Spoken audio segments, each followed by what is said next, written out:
We're here with Jeff Beal from Florida Fish and Wildlife Conservation Commission, and we're in a restoration part of the 10 Mile Creek, North Fork of St. Lucie River. Jeff, could you explain to us a little bit about what's going on here? Sure. Back in the 1920s, the river was straightened to drain the landscape so we could put in agriculture and urban areas. And so we're reconnecting these river oxbows, or river bends, that were isolated as a result of the dredging. What they did is when they dredged, they piled the spoil up onto the banks of the river and blocked the old river course. And so the south end of this one was already connected, but the north end wasn't, so we had to take out about 450-foot plug of dirt. And so we're just a few weeks removed from it. We've already got multiple species in here, including fishery species like redfish and blue crabs that we got today. Before we reconnected it, we only had a few species, and none of them were important fishery species. But now you're seeing signs of all kinds of recovery. It's only been a few weeks this has been in place. What's the future of this? How is this going to help serve the North Fork of the St. Lucie River?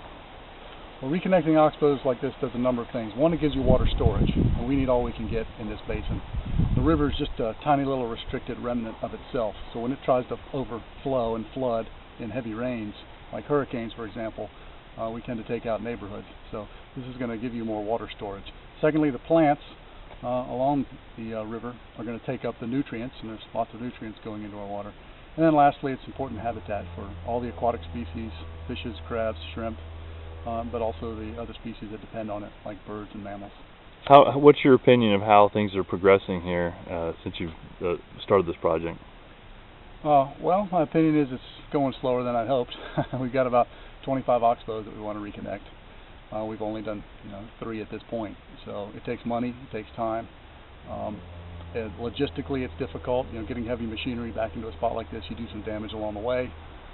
So yeah, I'd say it's mainly funding that slows us down.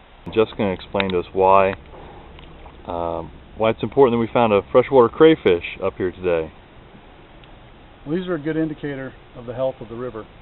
If you've got these in quiescent pockets further upstream, like we just caught him today, then it's a good sign that this river's healthier than we thought. These of course are going to be important for lots of things to be eating, especially fish when these guys are smaller. So again, just a good indicator that the river's somewhat healthy up in these upper reaches. And of course, add a few million of his friends, and next Mardi Gras we can have a big boil, huh? There you go. Yep.